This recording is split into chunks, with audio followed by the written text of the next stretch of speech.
Okay, Boyd, I want to start at the beginning. I want to meet you in a place that you love. I want to learn more about you and music and you and creativity. So I want to start way back in your childhood home, and I want you to share with us what your first messages were about music and maybe creativity broadly, but just the early environment of where that was introduced to you and any early memories you have of making music, knowing that you loved music, or just what creativity looked like. Well, my dad was a musician. He was a jazz sax player all through his youth and into his 30s. He played in clubs even as he was starting a family. He was going through business school and, working a banking job that he ended up having for like 30 years. But music was always really what his love was. So it was very, very present in our house all the time. He traveled a lot for work. He would be gone usually most weeks, like Monday, and get home Friday. But on the weekends, he would be at the kitchen table with all of his files and his yellow legal pads and his manila folders everywhere. And he would just have jazz on. So it was always around us all the time. It was just on. It wasn't anything that we thought about. It was just a part of the fabric of our house. And that's definitely my most vivid memory of music, and also really one of my most vivid memories of just growing up. Did your mom play music in the house when your dad was gone, Monday through Friday? Was it classical? No, she probably needed a break. No, Totally. she liked classical music, yeah. And I think my mom has always appreciated music. It's not sort of her truth in the way that it was my dad's, it was really the sort of defining factor for my dad was music. That was sort of his most pure, authentic means of connecting, communication, existing. Yeah. It was really, that was it for him, was music. But yeah, so it definitely was always around. I'm looking right now at a picture of my dad and me, and I'm probably 4. Will you hold it up for people who end up watching us? Yeah. So I'm probably 4 years old. Oh, that's sweet. And it's like my first, I didn't end up playing guitar until I was much, much older, but yeah, you can see great 70s. Everything about it is 70s. Great 70s do on me and him. But yeah, I mean, he's beaming, smiling. I think that the message and the sort of natural message that was communicated to us through action and existence was joy around music. It was just like pure joy that he got out of music. And so that became, I think, woven into my psyche, whether I knew it or not at the time. Yeah. Did you and your brothers create music that young? Were you already creating music, or was it other types of creative expression?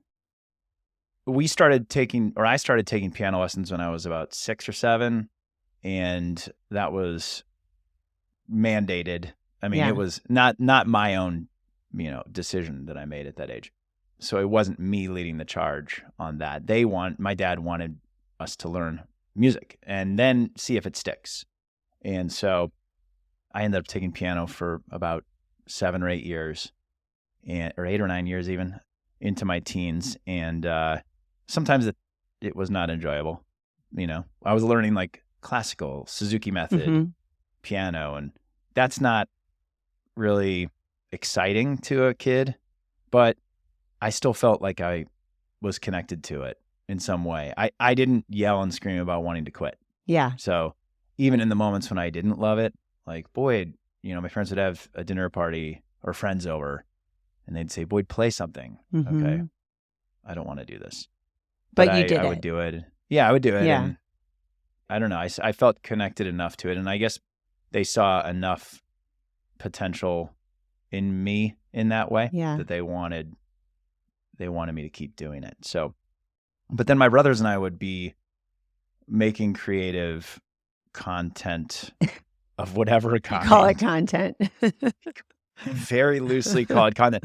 It would be us in the basement making up scenes about as a means to get into some sort of action sequence. Yes. So whether it That was makes like sense. a bar fight or like any movie we watched, we would immediately launch into, a couple hours of fight scenes. Yeah. Even if it was like E.T. And then we'd be like, well, let's fight. So Was Clayton E.T.? probably Clayton was E.T. and Carter and I were like the two guys trying to kill E.T. Right. And so but we were always creating these elaborate scenes and of course we started, using my parents' video camera, and we would make music videos and we would make up songs and things like that, for sure. Yeah. When did it become more real for you? And by real, I mean, when did you realize that was such an important part of your self-expression and joy, to use your word that you used earlier? I would say really not until college. So I played piano until I was maybe 14 or 15, and then I quit. And it was right when I was getting into jazz and jazz theory and all the cool shit. And like, if I could go back, I just didn't have perspective at that time of how cool it was. I just was sort of tired of playing piano. Piano, I couldn't see that it was cool at the time. Yeah. I didn't have the confidence. I didn't have the perspective to understand that piano is really awesome.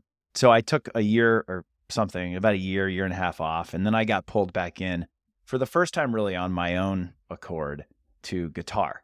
A buddy of mine started taking guitar lessons and was telling me how cool it is and everything. And I then started with this teacher, and this weird teacher who was perfect for a 17-year-old, because I was like, I don't want to learn classical music anymore. I want to learn Guns N' Roses, or I want to learn Chili Peppers, something that's or whatever relevant. it was. Yeah, like that was connected to me and that I was excited about. So he'd be like, oh, cool. And he would have this huge, like weird old briefcase, and he would pull out these handwritten tablatures of whatever song I wanted. And if he didn't have it, then the next week he would have it. Then I started feeling really connected to music because I was learning stuff that I was excited about. I went to college and I'd been playing guitar for a year, maybe 2 years. And I wasn't very good. I was still really rudimentary, but I knew that I was interested in it. And a guy that I had gone to high school with, Tom Kachukis, who was also at Vanderbilt when I was there. And he was a year ahead of me. And he was in a band, and he came and asked me if I wanted to be in the band. Yeah. He knew I played guitar. We were buddies already and everything. And it was like, are you serious right now? I'm not. Okay. Are all the band members older? Is everybody in the band upperclassmen? Everybody. Well, there was one other kid that was my age. Yeah.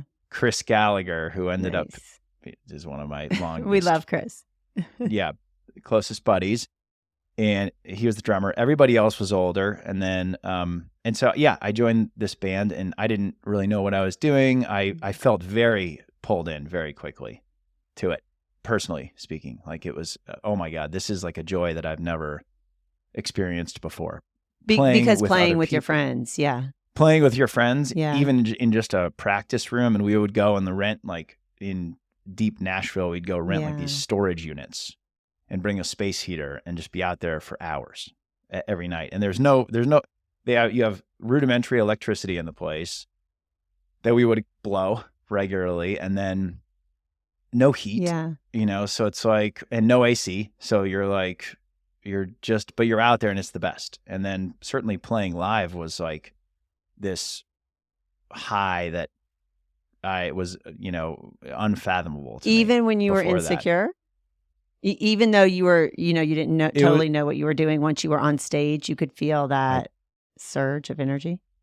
Oh, yeah. Yeah, definitely. Let's just say my stage presence was not great because I was totally focused on not fucking up the song. Right. So I'm looking at my guitar for the first year. It was like, but I could feel inside. It was like, oh my God, this is what's happening right now. This is amazing.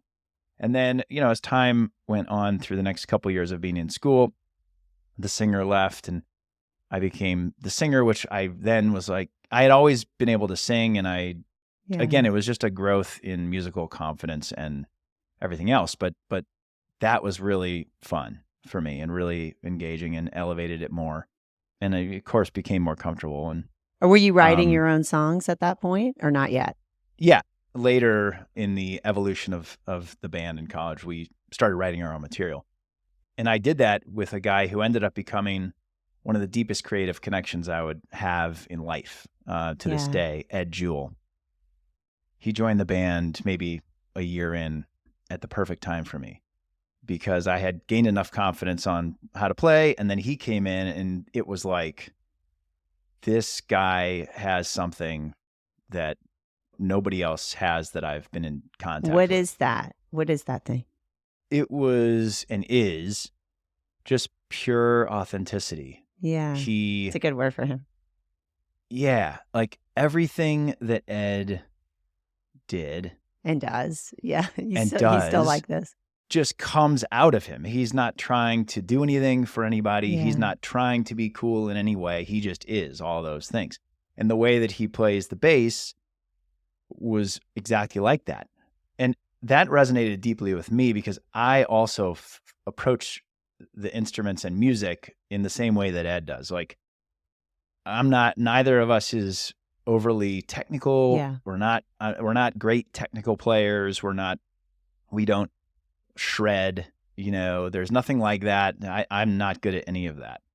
What I'm good at is having an ear for music and being able to pick things up through listening and feeling things. And Ed really embodied that. Like he could just feel it and he could hear it. So when I started playing with him, it was very evident immediately, like that there was a deeper connection there. Yeah. And I had already experienced this thing of playing with other people, which was amazing. But then playing with Ed took it to this 10x level of getting deep, deep, deep into the pocket with somebody else where you're not thinking about anything and you're just going together. I want to ask you about that, whether that's with Ed or in the band, or because I have experienced you having those, I would call them experiences of flow now, and you're not in a band now. What is that like when you say deep in the pocket? I think I know what you mean. And I think I know that from my own writing experiences. Does it feel the same when you're deep in the pocket with somebody who is a bandmate and a friend and you're alone? Can it feel the same? And tell us more about what flow is like for you. That's a great question. Yes, it can happen when you're alone. It can happen when you're with somebody else. You can definitely get in the pocket when you're alone also. And it's really just about, when you're alone, for me at least, it's really just about letting go and being super present and just not trying to control what's happening and letting it flow. Like a friend and I were talking the other day about this Bob Dylan interview when he was talking about songs that he had written when he was young. Yeah. And he said something to the effect of, I don't know who wrote those songs. Yeah. I recorded those songs. I don't know who wrote them. Like it was, and John Batiste did one recently that another buddy and I were chatting on. I love him. Yeah. And it's the same. Yeah. It's the same principle where he's like, I'm just this vessel. I'm just a channel for these ideas. I think that's totally true. And that's what it is when you can get in the pocket. Unfortunately, the result is typically not a Dylan song or a John Batiste song for me. Yeah. But the feeling is there, and it's really about just releasing and kind of going where you're pulled. And then you're not intentionally thinking about, I'm going to play this note, that note, that. I'm going to, like for you in writing, I have to imagine it's the same way.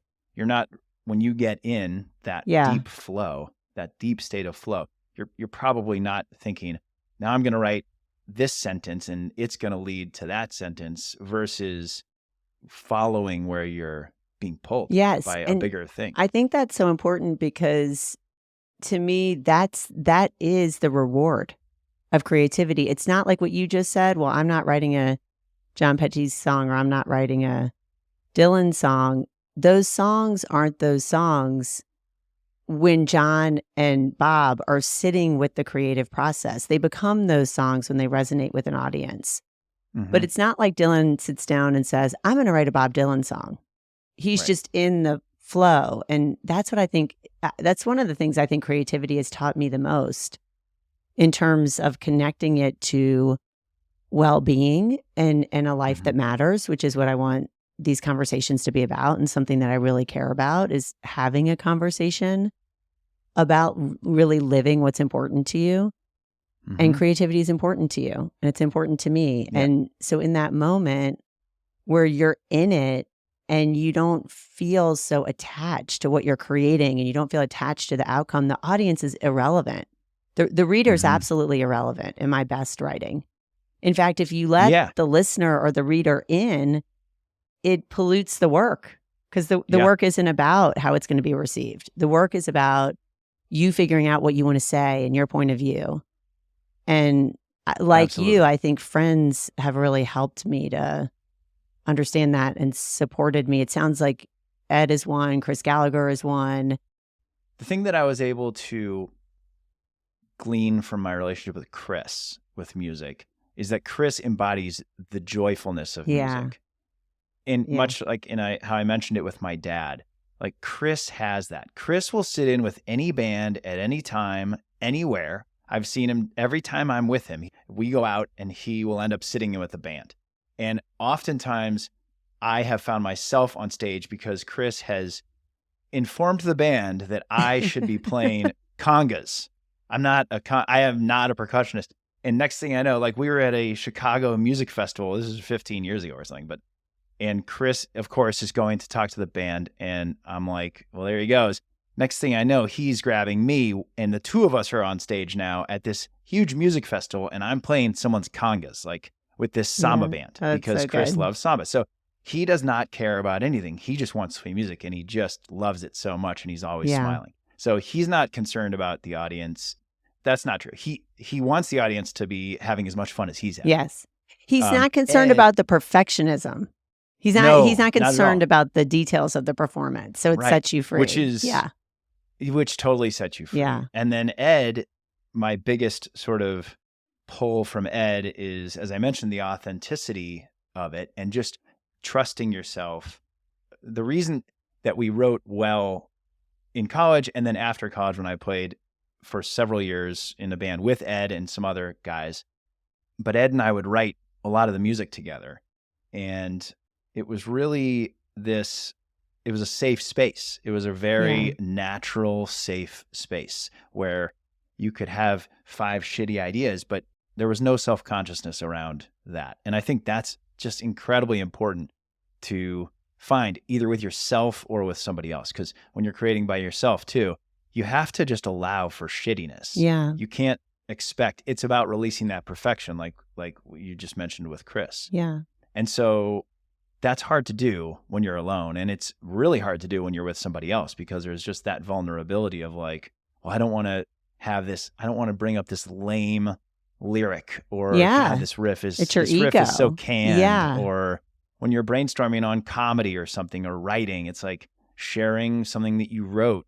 Oh, I hope they think that this doesn't suck, Yeah. And so finding someone that you can do that with not only gives you the room to develop that self-confidence and authenticity, but it also just elevates the whole thing. And I'm much more of a collaborator. I like creating by myself and it's fun, but I love collaborating with people. And so finding those relationships that elevate that have been the key for me in growing creatively and just having so much fun doing it. I would much rather be doing it with somebody that I love and that I am like in that pocket with together, whether it's music or whatever else. This is what I think is so interesting about that. I'm just making this connection now since this isn't the first time we've talked about this because I don't always press record. Right. But I feel like this connection of you first creating with your brothers and having your childhood home be so receptive and playful and fun and full of good humor is a through line for you. And I think that's such a blessing. And it's something that I really learned from your family. And in my childhood home, creativity was also appreciated and valued. But I got the message, and I don't know if this is just from my parents or the culture at large, but I always equated it to, yes, it's great to be creative, but make sure it's useful. Make sure it's well received, make sure it's like a book that was a national bestseller is more valued than just a book. I think that's also like achievement culture at large. But then I also think my family's very practical. And I love that about my family, very grounded. And I felt like your family, when I met your family, I think the first holiday I did with y'all, I was 21. I'd probably been to your house before then, but like the official Christmas holidays, I was 21 years old. And it was just so full of costumes and wigs. And, you have two younger brothers, Carter and Clayton. Carter going and putting on your mom's clothes for fun. And like all of a sudden we were in a role play or a situation, and your dad is, amping that up and kind of fueling that fire for no useful reason. It's just good happens. fun. So I think my point here is like there's so many lessons from our childhood that we can keep about creativity. And then there's some things that we learn about creativity that are better unlearned and kind of tweaked. And I think your family has broadened my value of creativity, because in my challenge is often, you have to let go of just control and be in the flow. And I have to let go of having it make sense and having it be important and having it matter and having it be helpful, and just enjoy it. Like if it's a metaphor and I think it's something that interests me, or my brain is in that space of descriptive language, just go with it. Who cares? It's the idea that the audience is last. That's the Rick Rubin, it has to feel good to you, whether it ends up being a book that sells 1 million copies or a book that lives with you on your hard drive, or a song or whatever it is. And finding joy and fulfillment in the making of it for yourself. And remaining playful, because both you and I have now, I guess, evolved our career paths to where our creative expression is a big part of how our businesses thrive. And so I think for me, it's also like, it can still be playful. It can still be light. It doesn't always have to be pointing in this direction of life or death. Of like my business and what I'm talking about. And this is important. And you might want to hire me and, all that stuff. So I think it's a balance of both of those. It does get more complex when your mortgage is in the balance, right? And your creativity is the driving factor of your livelihood. But I think, to your point, it makes it even more important to remember to be playful with it and to remember that it's fun. It should be fun. It should be joyful. Will you tell us when you forget that and how you get back to it? Do you have to switch genres? Like I know in your professional life, you're often producing music. You're not the one creating it, but you're using your ears and you're giving feedback to musicians. And in the last couple of years, you've taken up piano. Like is piano a release from that? And you're always creating songs for people's weddings and birthdays, and you're always doing fun bits with your friends. So when you've lost joy, or when you're under the pressure to create something for deadline or for somebody's TV show or somebody's commercial, how do you get back to the origins of why you do music in the first place? That's another good question. These are all questions I didn't ask you in the first take. There you go. That's right. We're standing by that you can do something creative and have it evolve, because I didn't plan on any of this. Exactly. Well, I think that it can be easy to fall into a feeling of anywhere from like, this has to be great because it's for a job, or this, I hate this because I suck at piano, or I'm not good at guitar. What am I doing?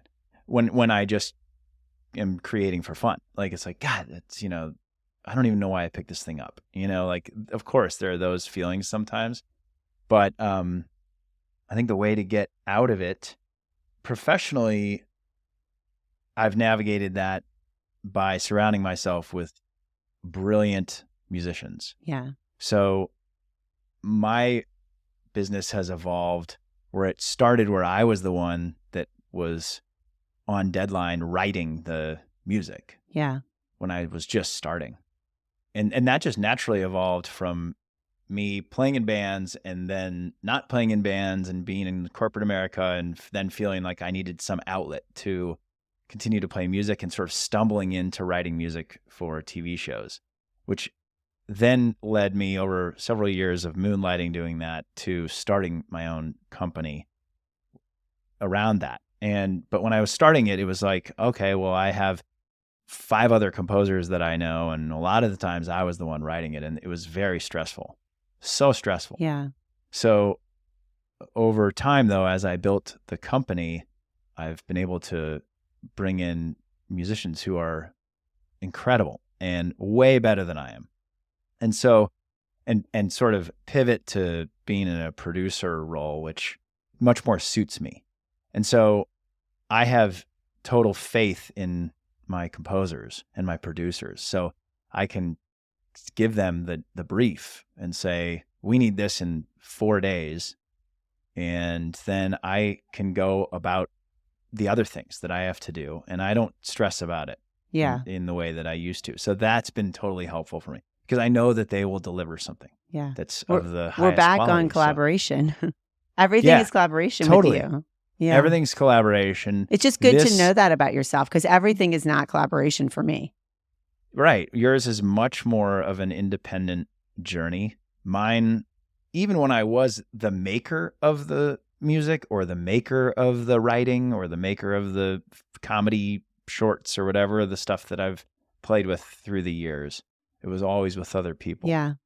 And that's not to say that you can't work alone. And it's not to say that I don't like collaborating. I think it's just to know how you need to work and where you feel yourself in flow, and kind of in the joy of it all. I feel like the joy of it all for you is working with people, enjoying the process, having fun. And I can do that. But sometimes the joy of it all for me is going deep into an idea. And that is playful for me. I mean, that's actually fun to think deeply about something. Yeah. That's where you are in your zone of genius. I mean, you think very deeply about most things. Too many things. Boy, do you want to talk about life? Not right now. Not really.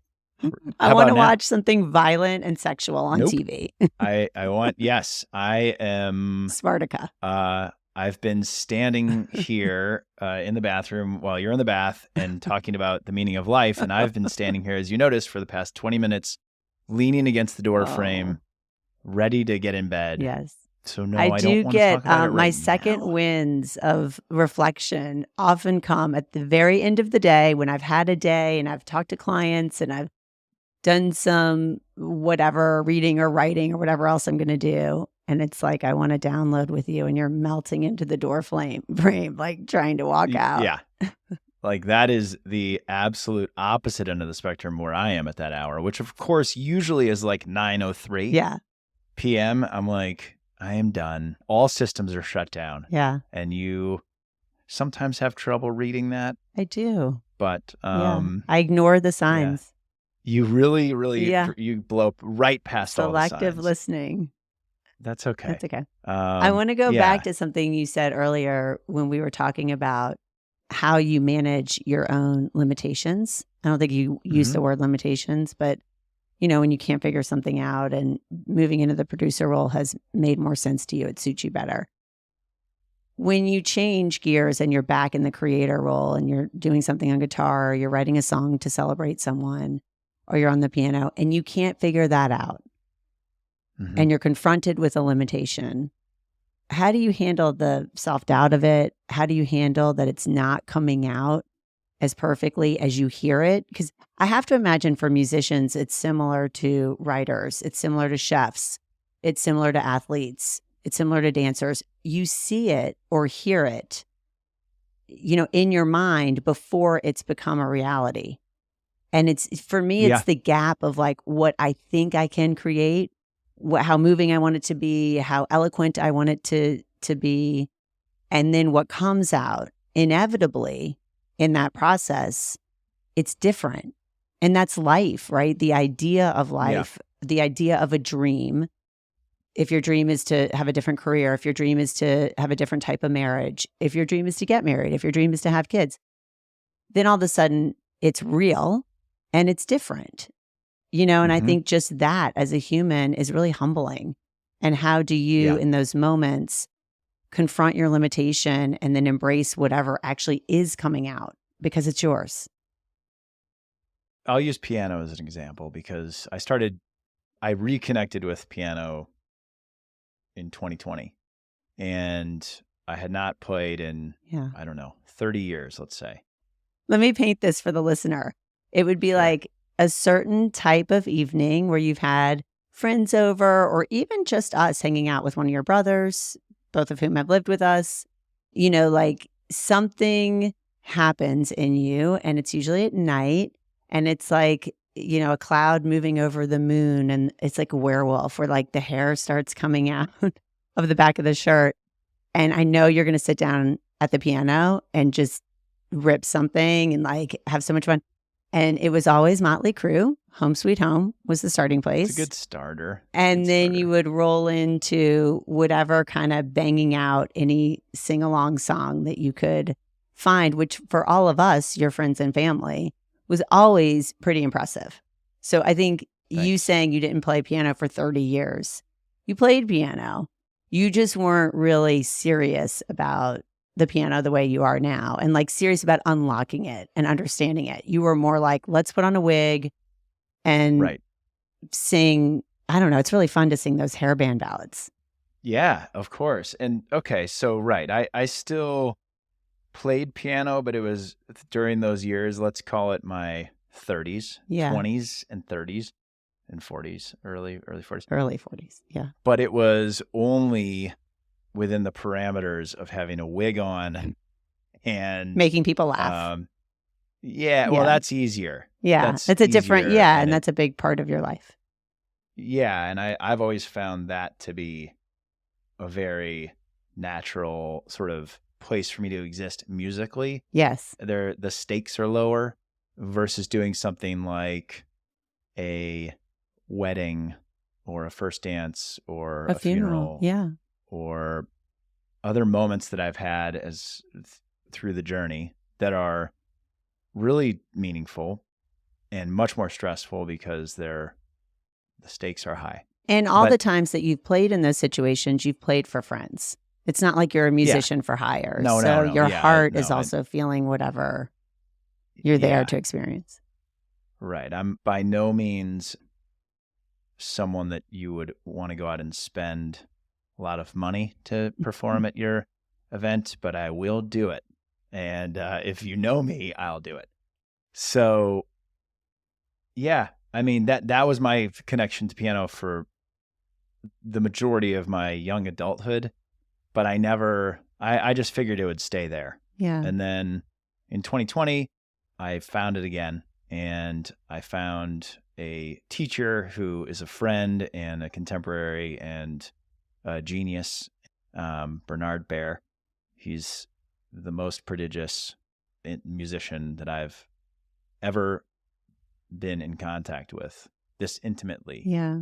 Anyway, so I started taking lessons again. And it was often, and it still is, about 20 minutes of having a bourbon and talking and 40 minutes of playing piano. Yeah. And that's perfect. So then Bernard leaves and you're left with practice hours. I'm left with practice hours. Which and the whole family witnesses. Oh boy. Is very beautiful because we can hear you putting together a song and you master certain sections of the song. And then the harder sections of the song, it can be very violent. And there's some curse words and there's lots of sweating. I don't always tell you that I'm observing this because I'll just kind of hear you as I'm walking through. We have a 1-story ranch style house, so we live very closely together. Yeah. And I'll see the Too close. frustration. I'll hear you confronting your limitations violently. And then I just kind of observe the level of sweat that's happening. And then I just softly and gently walk away. Just sort of fade into the background. And let you have your process, which is what Leave. humans do. But tell us more about that moment and how, because I've also seen you overcome those moments and really master these incredible, beautiful songs like that Radiohead song that you worked on for 9 months. Yeah, it is a process. There's a lot of frustration. There is a lot of cussing. There's a lot of sweating. There's self-doubt, and there are moments of total joy and feelings of incredible accomplishment at the end of some of those things. That Radiohead song, for example, Letdown, is the hardest thing that I have ever done musically. 10x. The arrangement is by this mad scientist guy, and it's incredible.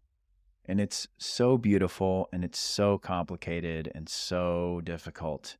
And so for me, I had all of those moments in that song 100 times. I can't do this. Why can't I do this?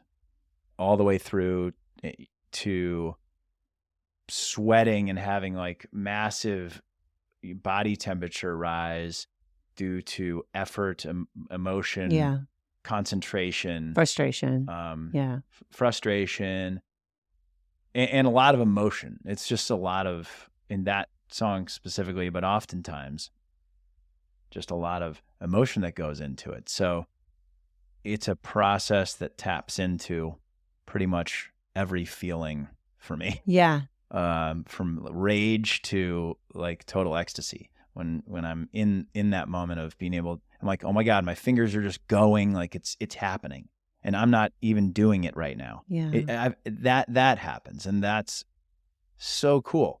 It's such a cool feeling, and it can happen across any discipline. Obviously, it's just about, like we were talking about, getting into that pocket where you're not moving rocks anymore. Yeah. Like you're just flowing with the current.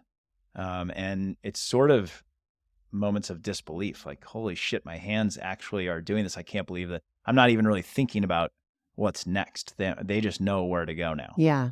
And, and maybe that's what it's all for.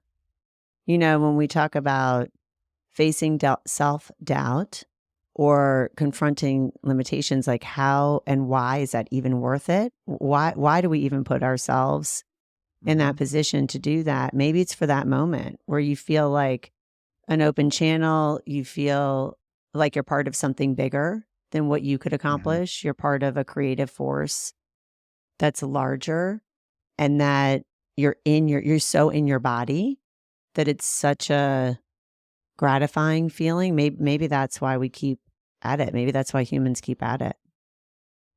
And I know that was just a comment, but I want to ask you, what is that for you?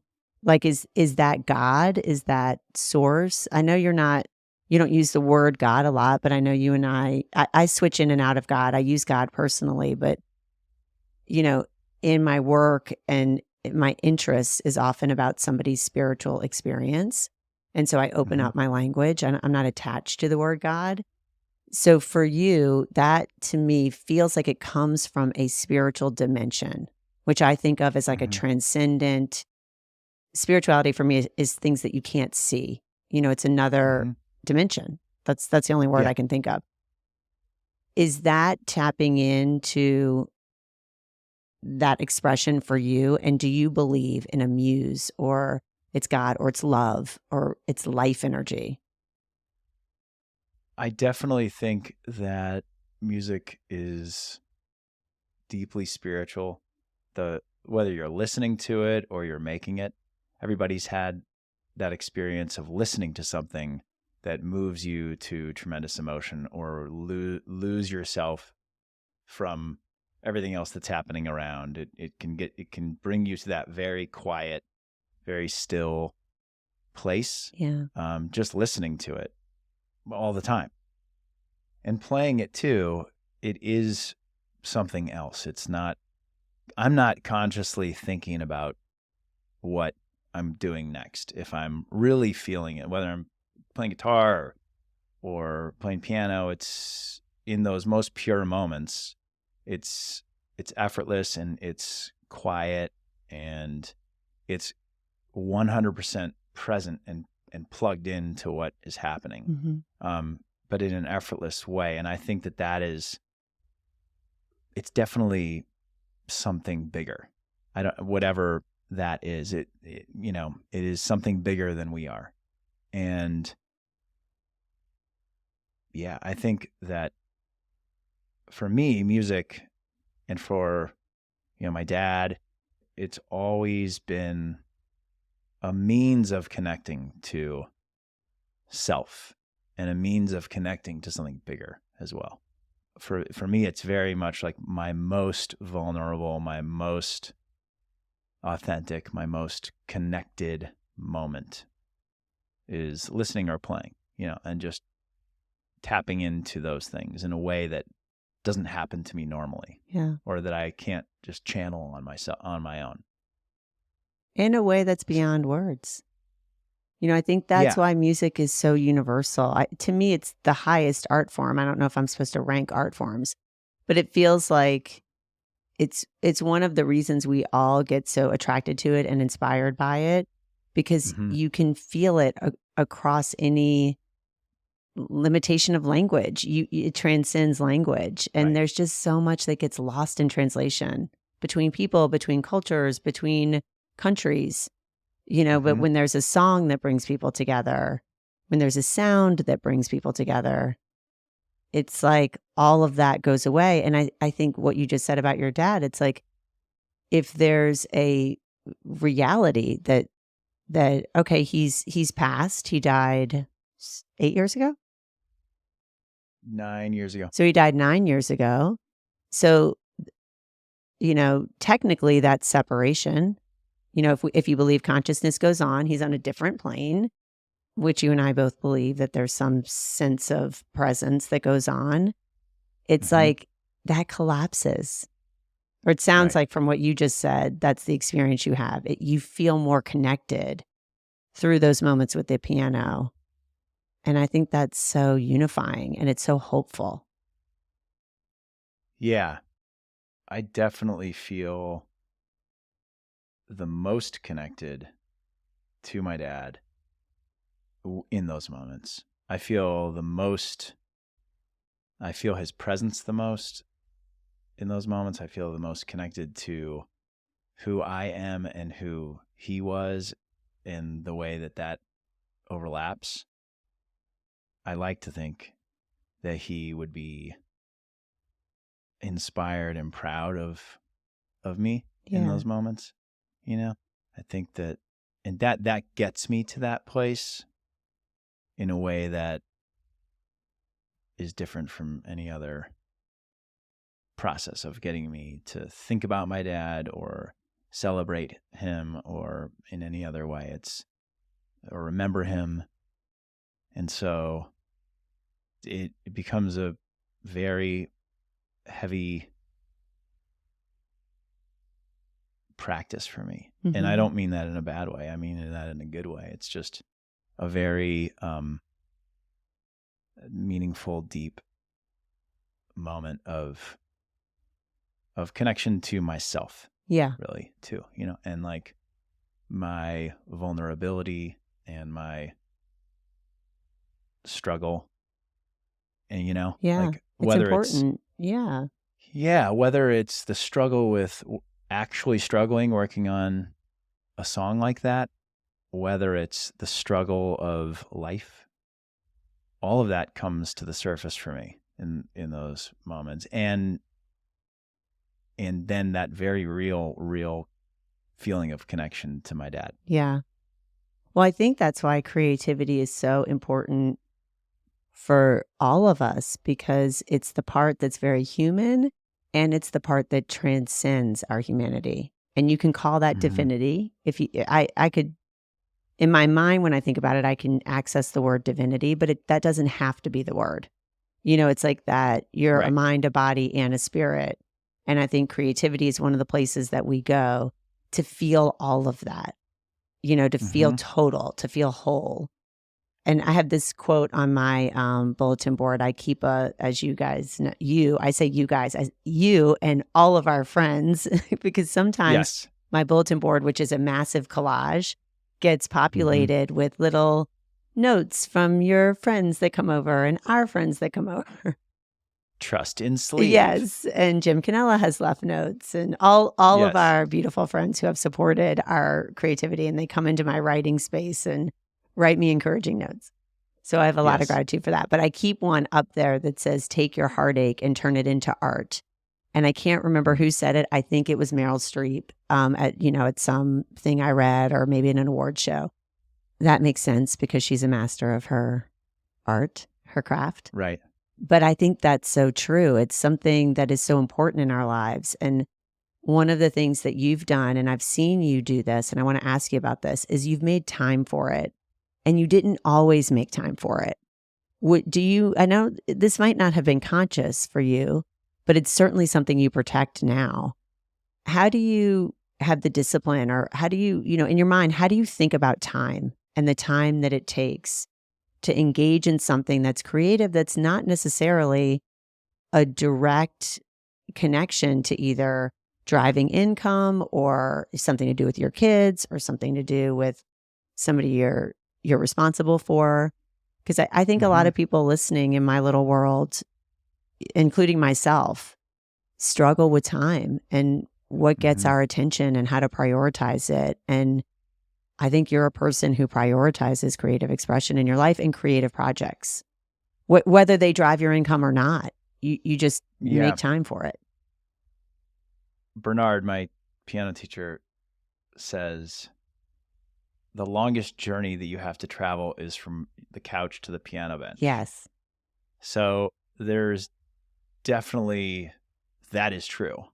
Like, yes. I do not want to go to the piano bench. I don't want to go and sit down. Like for you, it's like, you could have, there are a million things on your list at any given point. Yeah. There are 4 people in this house who demand your attention, who hug you and violate your space too much, who maybe don't listen as well as they should, but still want to violate your space. Yes. So how do you get from I just want to be done to sit down and be disciplined and do it, particularly when you're learning something, for me, like piano, for you, like the mastering writing or developing a new modality or like a new part of your business or cracking a new idea that's big. When it's not, the results are not always tangible and there isn't a lot of reward necessarily on a day-to-day basis. It's like, and Bernard also equates things to this. It's like learning a language. Yeah. So a lot of piano for me and a lot of music is, yes, you learn some things that can get you to where you can make your way around a guitar or a piano and that's great. And those, or it's like going to the gym, or learning a new sport or anything. There's a lot of growth at the beginning. And that's awesome. And you're like, oh my God, this is, all of a sudden I'm a great runner. Yeah. And then from there, the results and the rewards are nebulous a lot of times. Yeah. It's like, you just have to sit with it and keep working and keep chipping at it. And then like eventually one day you'll be able to speak rudimentary French. Yeah. Like, it's not like you're like, I just practiced again and now I'm this much better at that, or this unlocked the thing. It's not linear like that. You have to trust. Yeah. You just have to be disciplined and trust that every little thing and every little step is getting you a little bit closer, even if you don't feel it. And so that's hard. I mean, I'm a pretty disciplined person. Yes. I think you would probably Oh, roll your eyes and I say that's an admire understatement. / envy that about you all the time. I think you have a lot of willpower, way more willpower than I have. I mean, you have 10 other things that are more than what Thank I you. I have. wasn't fishing for a Yes. compliment, but you really do. Paige, stop fishing for compliments. You really do hold yourself accountable to the time that it takes. And I am much more, I can get derailed by a feeling I'm having. If you really want to Mhm. accomplish something and achieve something, you're going to do it. Whereas I'll be tripped up on like, I'm tired today, or this doesn't make sense. Or one of the things that I get really frustrated with is just the amount of time. It's not just making time. Okay, so I made the time. Then if I devote a certain amount of time and I didn't get what I wanted to get out of that time, Right. then I say to myself, this wasn't worth it. How you think you can write? You can't write. You can't even make sense in 2 hours. You need Right. 6 hours to even start, and then Right. the mountain Why does becomes this take me 6 why does this hours? take me 6 hours? And then I start blaming you. Sorry. Isn't that great? I do. Why do I have to go to the grocery store? Why doesn't he go to the grocery store? As I'm walking in with bags Oh, from please. Ralph's. Yes. mean, we'll sidebar just- that. We'll do another episode about marriage and we can talk all about geez. division of household labor. You do a lot, but you don't go to the grocery store. Invitation accepted, Paige. I think what has resonated with me are those couple things that I mentioned that Bernard said. If I say to myself, just get to the bench. Yeah. Just get to the bench. Because guess what? It's not you're going to enjoy it. It's like I just want to watch TV. Yeah. It's already whatever time, or I don't have time, or just get to the bench for 10 minutes. Yeah. Sit down for 10 minutes if you don't have an hour. And that, I think, is the most important part. It's like the artist's way. Mm-hmm. The morning pages, right? Do the morning pages. Yeah. It's a little different, but it's the same thing. It's like just go and do a little bit. Do a little bit. Yeah, that every works day. for me sometimes too. Yeah. Or every other day, or once a week, or whatever it is. That just be consistent, and then don't overthink what your results are versus what your time is. Yes, I have to. That is a big curve for me. Yeah. Yeah, like sometimes you're not going to see it. Yeah. Like, I've been working out for a month and I'm still the same as I was, or whatever. It's across anything that you're trying to. I've been eating so well and I haven't lost any weight. Whatever the thing is, with discipline, it's just you just chip at it. Yeah. And then trust. And for me, it's if I do get to the bench, I enjoy it every time. Yeah. And I'm like, well, I'm just going to go for 10 minutes and then I'm going to watch TV. And then like an hour later, I'm having a great time. Yeah. And then I always feel amazing after I do that. Yeah. And so it is really hard though. It's a struggle across any creative endeavor that I do.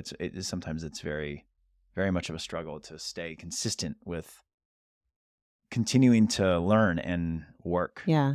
And I think what I hear you saying, if you can get to the bench once you're engaged in the process, that is the learning and that is the reward, is the engagement. It's resisting the engagement with the process. And then on the other end of it, in my experience, when I battle with, did I produce something? Was it useful? That's like when we were talking about earlier. That's when I need to do the reframe of it doesn't have to be this useful, perfect product. It's that I got there, I wrote something down.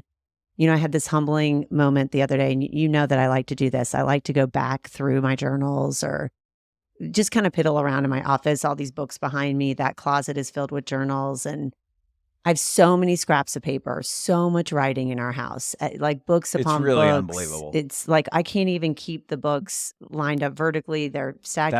That's 1%. I know. It drives you crazy. But I'm not going to be a minimalist. This is how I am. It's how I was as a kid. So I was going back through because I like to do this sometimes when the house is quiet at night. So all of y'all were out. I don't know where people were. This was probably like a couple months ago. I was at a rave, probably. And I was going through the journals, and I say the same thing. I've said the same thing. I've been curious about the same things. I've been writing about the same things for years. And what the two things, at least, that are a thread that run through what I get curious about, I'm really curious about how people balance their lives, and specifically how women balance their lives between, having their own identity and having a sense of self, and being married or being in partnership and relationship and having children. Like, I'm really interested in that. I've been interested in that since I was a teenager. And I'm really interested in faith and how we live in this really hard, brutal world. And there's so much loss, and there's so much hurt, and there's so much pain. And yet it's so beautiful, and love is everything, and how do you believe that things are going to be okay? So those are the two things I write about. So in one way, it's so cool to see all the writing and all the thinking that I've done and all the time I've spent thinking deeply and observing this. And then on the flip side, I get so frustrated that I don't know that I've landed on anything, or I don't know that I've said anything, so it's like, if I've said something that matters, and just sit with the fact that these ideas engage me, that they invite me, I'm playing with them, I'm writing about them, I write poetry, I, write in a journal, sometimes I share essays and articles and blogs. It's like, when I release that, the need for it to equal something and add up to something, and was it worth it? When I drop all those questions, of course, like, what else would I be doing? Yeah, you're learning a language. Yeah. That's the language. And doesn't it feel great to be able to speak French now? Like, like, isn't there a ton of value in that for you? Even though it's been years in the making, and it's been progress that sometimes feels dramatic and sometimes feels like, when is it going to come? It's happening the whole time. And you don't have to go and speak French to 1 million people at a convention for it to be meaningful. That's what has been happening for you. And it is incredible. You have journals with deep thoughts in them from like 1985, and you see the seeds of the ideas that inspire you now. Yeah. They were happening then. It's so cool. Do you feel that same way about yourself? Do you feel, can you look back and reflect on seeds that have led you to the creative life that you've built for yourself now? I did love playing Motley Crue when I was like 12, probably too. Yeah. Home Sweet Home. No, I would say, yeah. I think when I look back now, I think that I always really enjoyed and felt fulfilled and inspired by being creative and making things, music, videos, trying to be, funny or express myself in those ways. Yeah. And tell stories. Tell stories. Yeah. As a kid. Yeah. I think that it was there. I didn't write it down in 7,000 journals and put them all around the house and like all different strokes for different folks. I didn't like use them as coffee tables and all most of our, no. Yeah. Opposites attract. Yeah. That's the truth. Do they say that? It's true for us. It is. But I am always impressed when I think about that with you, and how authentic it is, and how pure it is, and how much of your life force it is to be a deep thinker and to learn this language that you've learned and that you're learning. Like, it's always been there. Yeah. So steadily and so strong. Well, I think that's why I wanted to invite you on today and have this conversation, and what I feel about in my work, because no matter what I've done for work, I've always worked closely with people of different ages in a learning environment whether that's a one-on-one coaching environment, whether that's a classroom, whether that's a, outside of the classroom kind of learning experience. Mm-hmm. And it's true for everyone. I think we have through Right. lines. I think we have seeds. I think we Yeah. have things that we came here in our life to experience and to explore. And, for anyone listening who has a instinct or an impulse or curiosity about exploring their creative expression in some way, I think that's a sign. There's that Joseph Campbell quote, "Follow your enthusiasm." And I feel like you've really done that in your life, and I've really done that in my life too. And it's led us both to own our own businesses and have a professional expression of it, but it doesn't have to be professional. Like, it's the way you talk about, I was listening to you talk about your dad, and I was envisioning our daughters. We have twin daughters who are 16, how they'll talk about you one day. And I think they'll talk about you cooking with them. I think you cooking with them on Sundays or any day. I mean, it doesn't always have to be a Sunday. It just turns out that Sundays are the days that are most convenient for y'all to cook together. I don't like cooking, but that's been a beautiful, consistent expression for the three of you, and talking about food and exploring different recipes and looking at cookbooks. And that's something that has nothing to do with your professional life. But I imagine them, when they're your age, reflecting back on what creativity was like in our home. And those memories of the kitchen will probably come forward, I would have to imagine, as well as memories of the piano and other things we've done. But it's a beautiful way to open up your, whoever's listening, your definition of creative expression. It can come in all shapes and sizes in your life, and it's core to who we are as people. Mm-hmm. And I think it's also core to what we can offer other people. Your creativity, your music, your sense of humor, that's been a gift to all of us, to me, to our kids, to our community, to our friends. And anyone who's ever experienced you in that way and can receive you in that way, it's joyful, which is exactly what your connection to it is. I really believe that the intention with which something was created is how it's received. It carries that. And you create with joy, so it's received with joy. And everybody has something like that in their life. Yeah. Yeah. Thank you. By the way, that's very sweet to say. But and I do agree with that. The way that something is created is how it's received. Yeah. I like that. I want to tell you this last thing, something that Ryan said, and we can wrap up our conversation. But sure. The other day they have this class, they're juniors, and Ryan has a class in career development. So it was some curriculum that they were doing around exploring various career paths. And to set them up to do that this year, they had to take a series of career counseling, like quizzes and tools. And there's this one called the Holland Code, and it was developed by a psychologist named John Holland. And so I knew about this career tool from graduate school. So when she came home with her results, I was like, oh, I know about the Holland Codes. Like, tell me about your results. And basically what you do is you take a quiz, and it gives you a result, and you can be 3 of 6 different categories. And there are different attributes that you then match with possible jobs for you.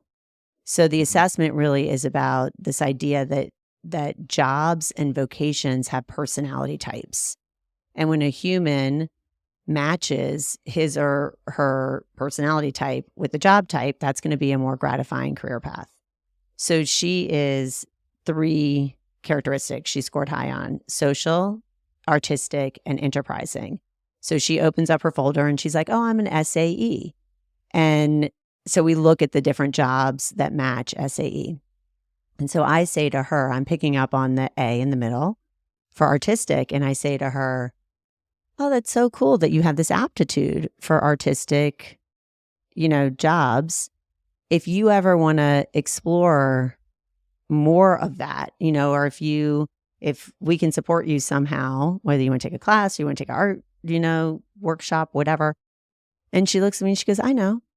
And I said, oh, how did you know? And she goes, well, because you and Dad are artists. And I thought that was so powerful because, first of all, I don't ever think of myself as an artist. And I have never heard you refer to yourself as an artist.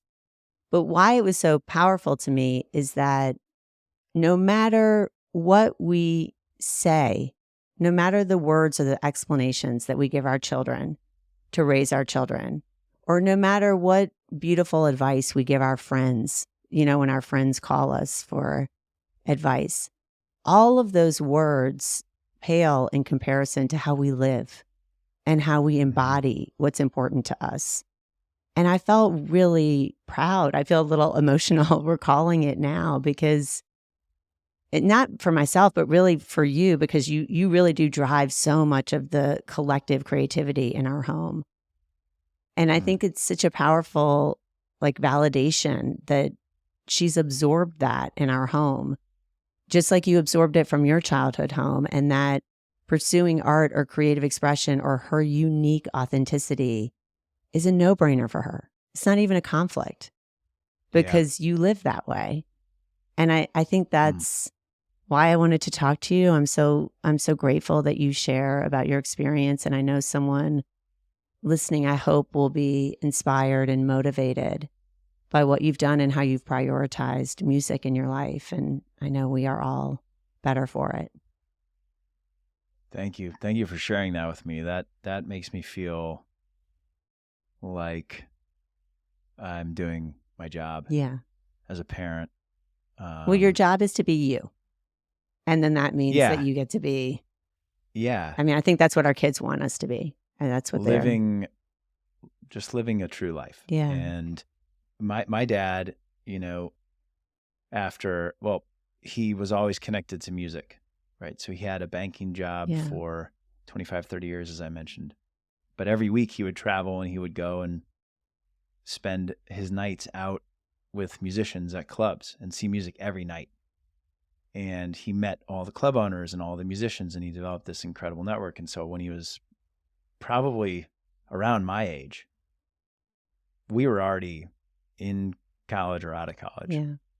But he quit his job and he started a jazz label. And for the last 15 years of his life, he ran this jazz label, and it was very artist centric. It was very joyful, and it was very authentic as to who he was and why he was connected to music. And it was all about making great music. And it was the happiest that I ever saw him. It was the happiest I ever saw him in his life. Yeah. And when he died, it really, you want to find a way to not make money, you should start a jazz label. So it definitely was not. Well, that's also another podcast episode we could do, is just how creativity relates to the reality of financial, the world. So he made that leap. He definitely it was his second career. Did not do it for financial reasons. Yeah. And so when he died, the real inheritance for me and for my brothers, but speaking from my perspective, was to live a true life and to be brave and trust. Yeah. And I really took a lot from watching him in his purest state like that. And so when I came to a crossroads in my life as to whether I was going to continue doing jobs that I didn't really care about, or, trust and try to build something that was my own, that I really am invested in and I really care about and am passionate about, it became very not easy, but it became much easier for me to do. It was very clear that it was the right thing to do. So when Ryan says that she sees us that way, it really does feel pretty great. Yeah. That I'm doing my job by the way that I live. Yeah.